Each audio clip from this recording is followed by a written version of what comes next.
when you listen to wild stories like these, or like when you just listen to wild stories before they become normalized, there's sort of like a process where it's going to start off as like foreign, wild, and very uncultured at first. And then over time, it's going to lose the fact that it's foreign because it's talked about a little bit more, and it's just going to be seen as wild and uncultured. Then once it stops sounding as wild because it's been heard so many times, it now... The royal penis is clean, Your Highness. Welcome to the Breakdown Podcast, where I talk about love, sex, and relationships from a guy's perspective, as well as a bunch of other guy shit. The man on the mic is a man whose sickness for the thickness prevents him from skinny dipping. He is also a man who may include skipping leg day as part of his cardio routine. It is none other than your tall, dark, and mildly handsome man, Sir Denver B. I am here to talk about misappropriation because y'all just don't seem to fully understand shit. And for some reason, it's like I need to explain some things a little bit better. Or, some people are just misconstruing a bunch of things so that, it can fit them. And sometimes that's just wrong. But all in all, I do intend on actually breaking them down. I do intend on bringing some sort of explanation that should give people some sort of idea about what it is that I'm about to talk about, of which one of it does involve money. The other one does involve relationships. But I will kind of get to that in a little bit. But before I can do any of that, first of all, thank you so much for listening. I hope you listen all the way till the end. And I hope you are entertained and you do enjoy it because, it takes a little bit of effort to actually record these episodes. And I usually like it when people say that they enjoyed the episode. But all in all, if you like it, if you don't like it, if you want to give your feedback, or if you want to suggest a topic, then on IG it is at the Breaktime_podcast, on Facebook it is at the Breaktime Podcast, and on X it is at BagakaTheD. The links are usually in the description, plus the Bluesky one, which I recently added. And I have been trying to populate it with a little bit of content here and there, just so that, people can know that we exist. Or should I say that the podcast exists. And you can reach out to me from either one of those platforms, and I would be more than happy to connect with you and to get your feedback. But all in all, with that said, I should probably just get things going very quickly.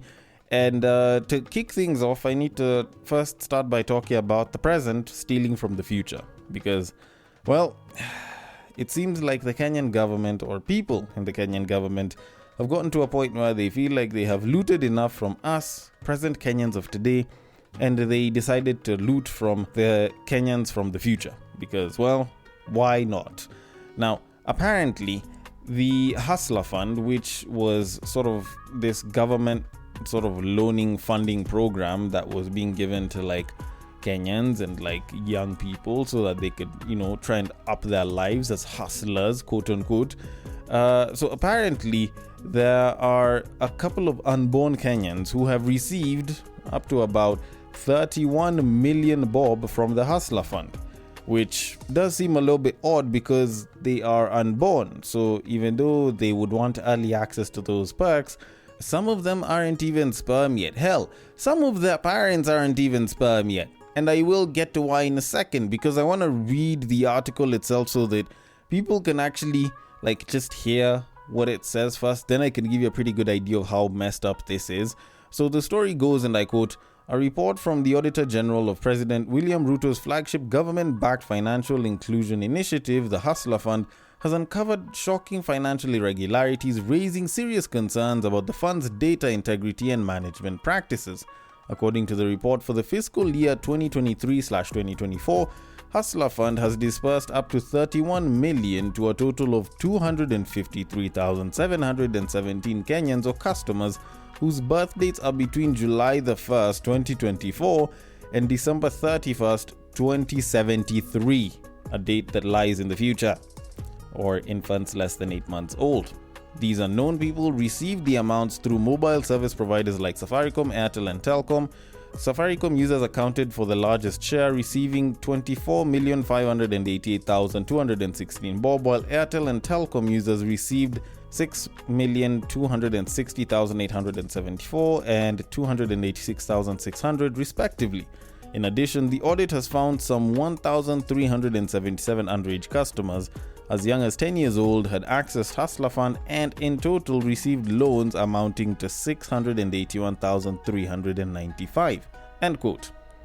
Okay, now first of all, before I even get into how wild this situation is, let's be very honest. A lot of the people that decided to go for the Hustler Fund, I'd argue maybe 90, maybe even 95% of the people that decided to get the money from Hustler Fund weren't really looking at it as like a financial inclusion type thing. They just looked at it as free money from the government. And when you kind of look at a situation like this, it's like, oh, a bunch of people stole like free money from the government. But if this is financially backed by the government, it means that it's come from our taxes, and essentially you are basically eating some of that money as it came from your taxes and a bunch of other people's taxes. So when you kind of look at it, it's bad, but it doesn't seem as bad. But let's just have a look at the supposed 250 something thousand Kenyans whose birth dates were between July 1st, 2024 and December 31st, 2073. Now, I'm gonna say this. On behalf of my children, astaghfirullah. On behalf of my children's children, astaghfirullah. Because what the fuck kind of shit is this? Like, how can you be stealing from the future? Like, people out here talk about generational wealth and, breaking generational curses of like poverty and shit. People out here are busy trying to perpetrate some version of generational poverty. Because what kind of bullshit is this? Like, people might look at December 31st, 2073 as a couple of years in the future. And, you're basically stealing from the future and all. And it might not seem like that big of an issue. But let me try and put some context to things, all right? As of the time of this recording, I am 28 years old. I have no children. But let's say, for example, I decided to give it a couple of years and I decide to go and have kids in the year 2030. And I have the children from the year 2030. Give it another 30 years, it'll be 2060. All right. They will be well within the range of being fully grown adults or a fully grown adult who can have kids. All right. Now, assuming that they end up having kids or they try having kids at about the same exact age as I'll be doing if I'll be doing it in 2030, which is around 33 years old. So 2063, their kid will be roughly about 10 years old by the time this supposed person who got a Hustler Fund decided to extract some of that money, who was born on December 31st, 2073. When it gets to a point where people are doing shit like this, you kind of have to start wondering if, as Kenyans, we can really take things any further. Because, it's gotten to a point where theft of this magnitude is almost normal, and it's absolutely wild. And I do not know what it is that we are going to have to do as Kenyans, but we really need to fix our country. We have enabled bullshit like this for such a long time that it's gotten to a point where it is absolutely ridiculous that people are still doing shit like this and are going to go scot-free. That's the annoying part.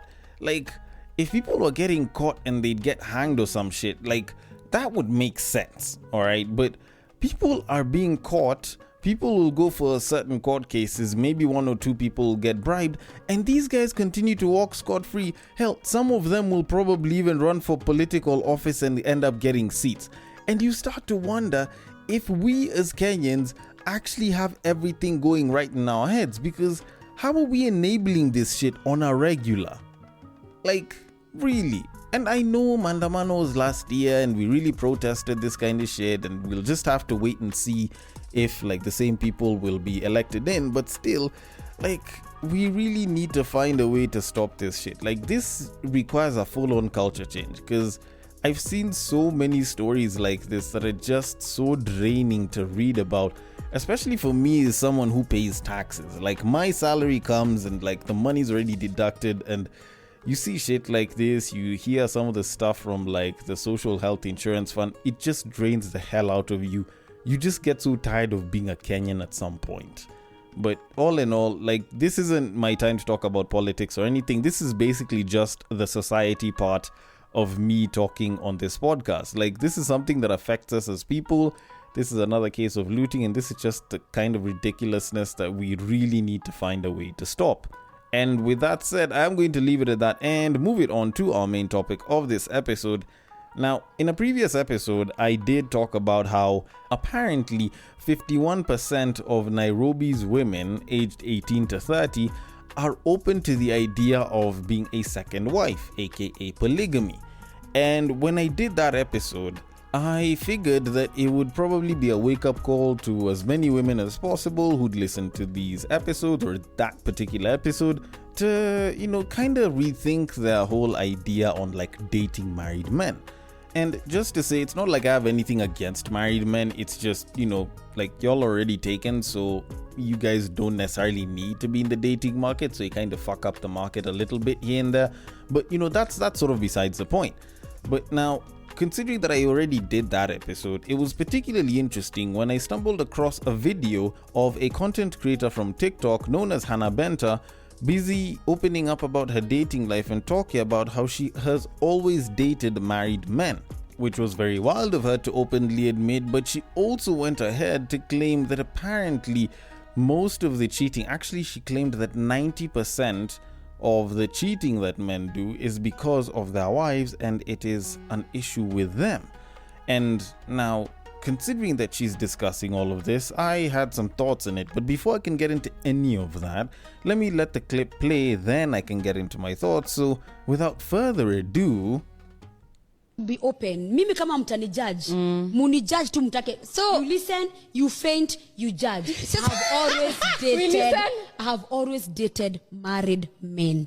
Yes. But married men are my first love. But now, my first love ilikuwa for 3 years. It was a married man. And I would say he's the best. He was the best. And I was given the best life ever. Ever. Lakini, Mimi, if I'm dating a married man and then you disrespect your wife because of me, I will leave you. Because at the end of the day, when you may disrespect your wife because of me, you will disrespect me because of another woman. Na venye amekupenda Mimi atapenda ukionyesha mwingine, bibi don't yako forget that matarau, too. ama uanze kumudisrespect, I will walk away. But mimi uni-approach, uniambie, hi Hannah, I'm married and I do love you and I want to be with you. Usinipost na mimi nisikupost. Aya. Now, Hannah, that you want to get married. Now, who you are married man, do you want the married man to marry you? Akinio ni sawa, I don't mind, I'm okay. You don't mind being the second wife? Okay. I don't mind. Oh, wow. I don't mind. For me, kuchitiwa, sisi wanawake, sisi ndo tunafanyanga 90% sisi ndo tunafanya tuchitiwe. But no, wacha kusema hivyo. No, let me make a point. Let's not blame the women. No, okay. I will never make your point. Let me before. Let me tell you. But nisikize point yangu before uongee. Wacha niongee. Wacha nikwambie. Unajua kwa nini I'm saying that? A man akuje kwa nyumba, amekufanyia kila kitu. Akuje kwa nyumba Maureen, umevaa stocking kwa kichwa, umevaa trouser, alafu umevaa jersey kwa nyumba. Yani you're not even spicy to your marriage. Atakuja like alafu akinsist tunamwambia yani kuna ile hamu spice, alafu akuje kwangu. Umevaa nini hiyo? I concur with that now. Let me tell you, wacha kutetea wanaume. Si watetei, no, sijatetea wanaume. My point is that Maureen. That's so petty. No, nisikize, understand me. okay. Now, I don't know, maybe it's just a me thing, maybe it is, but I feel like she just basically called herself like a soft homewrecker.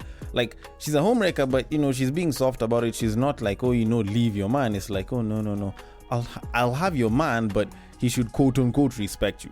Like, this is some wild shit, to be honest. And the thing is, she also does kind of perpetrate some of the stuff that I was saying in the previous episode of like her being like a second wife and her being open to the idea of it. So she does clearly fall under the 51% that I was talking about. But still, like, the whole idea of talking about how she's always dated married men and how married men are super sweet and how she now has a problem where like there's a married man who disrespects the wife. Like, those were things that just seemed a little bit odd, and I will kind of get to that because it's almost like she's saying, it's not bad, you just have to have rules to this shit, or it's something that I can do, you just have to have rules to this shit, of which personally I don't think that should be the case. And of course there's some people who are like, oh, men are supposed to be with multiple women, blah blah, of which if you are one of those guys, and I honestly don't know how to help you, that's not really for me to say. That's something that I can discuss at a different time, and I have discussed at a different time. But like the whole idea of her just flat out saying that she only dates married men, it's basically like her saying that she's almost like a professional homewrecker. But the fact that she's like making it seem as though she has rules to this shit is now what's trying to soften the blow, and also the fact that she's not going after those men are going after her. But either way, it still does kind of make her look like a homewrecker. Now, don't get me wrong, I can understand that not all marriages are rosy and are supposed to be full of love. There are people that have some sort of arrangement whereby the man or both parties can go and have their own fun with other people, and more often than not, it actually does tend to be very unspoken for a lot of people, at least in this part of the world, where like you'll find that the man can go and like run around with like multiple other women, and as long as like it's not publicly done, and as long as the wife isn't disrespected, he can kind of do his thing. And I can understand if you have that sort of arrangement, or if you are dating someone who has that sort of arrangement and you are, said side piece, then it makes sense, and whatever the hell she's talking about is alright. Even with those people that have those arrangements, the same rule still applies. You have to be respectful with your partner, you have to be respectful to your partner, and that I can get. The only thing is, I don't think the vast majority of people do that. I honestly do not think the vast majority of married people do that. And of course, I know I'm not married and I don't know all married people, but I honestly don't think the whole thing with arrangements is something that is like there. There's a lot of people that are doing it behind their partner's back, and then will go and will lie and be like, oh, my partner is okay with it just because they don't call, or just because the partner is oblivious to the entire thing.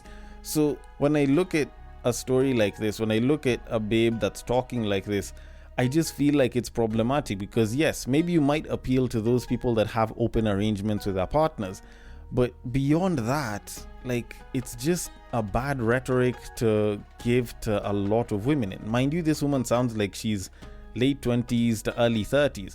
Like, imagine the young women that are in like 18, 19, like early to mid 20s. Even women who are past the age of 30, like, this is a bad rhetoric for them to get. And the biggest problem with this is the fact that she's vocalizing it. I know the whole talk of like open arrangements is a thing, and it's not like side chicks haven't been around since time immemorial, and I get that, but the problem is that she's vocalizing it. And actually, that's been my main issue with this entire clip. That was like my number one issue.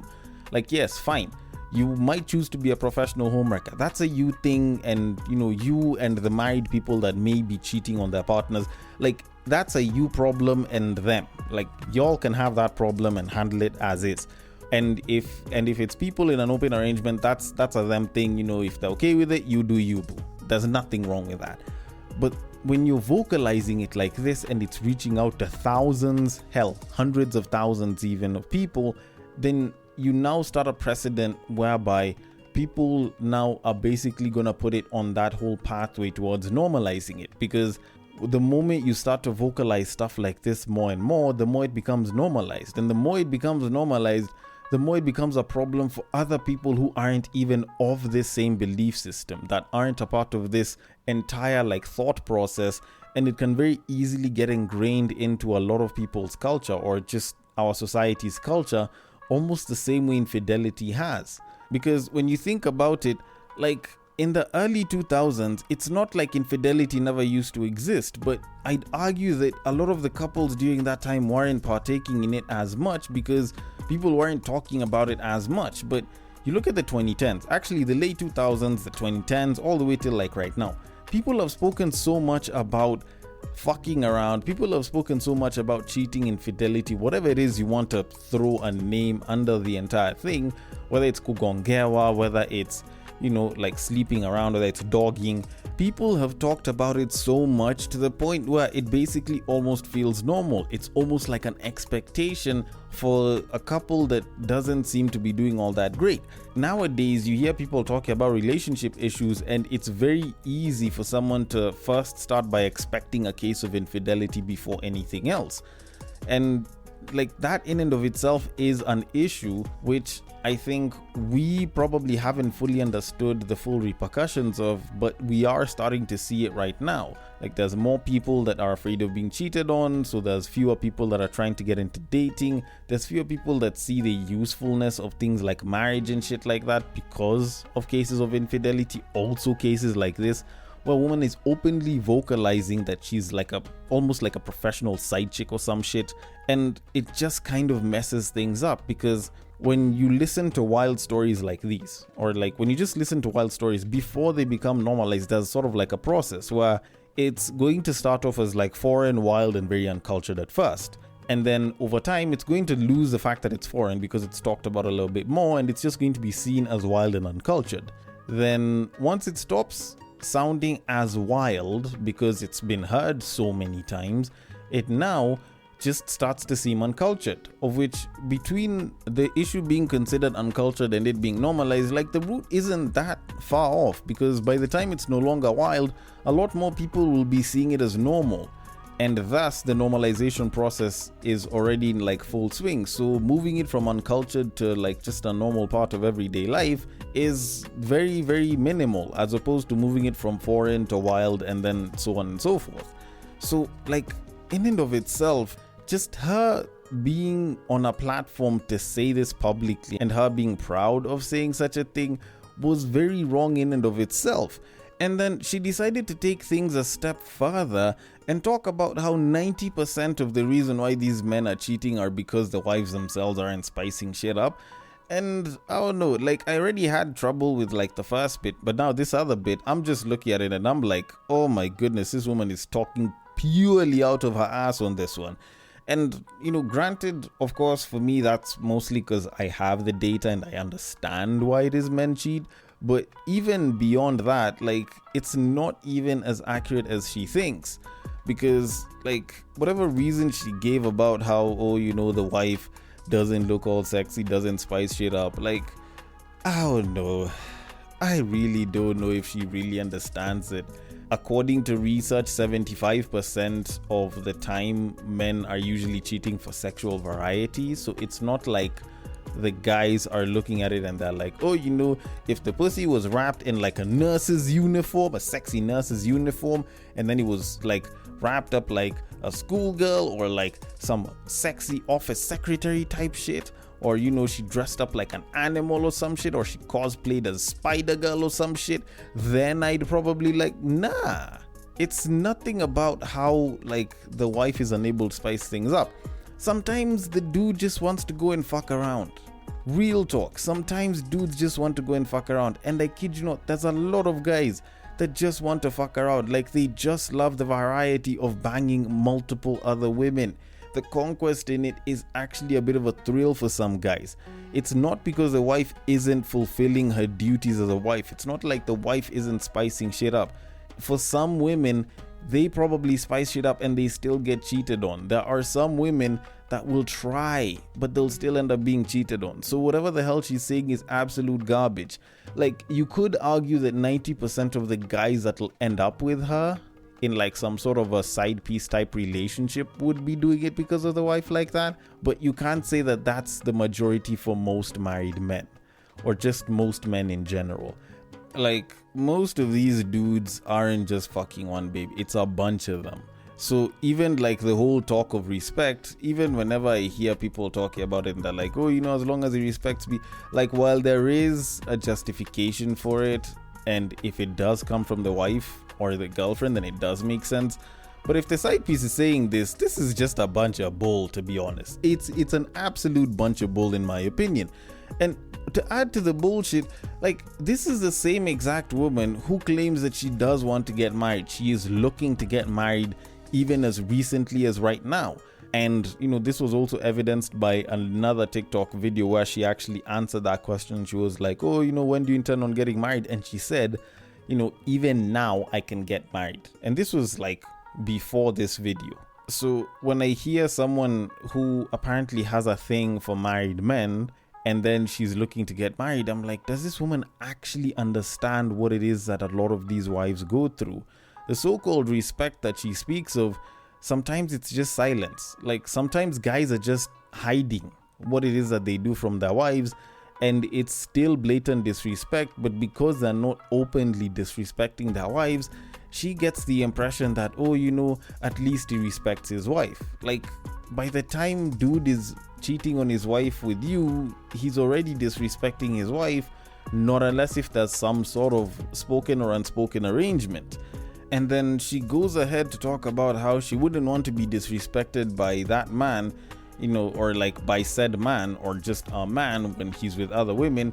And you're like, my G, if you end up being married to dude, there's a very good chance that he might do the same exact thing to you that he's done to his first wife, and just go and bag another side chick. Like, side chicks are side chicks for a reason, and they are considered to be fun for a lot of guys for a reason.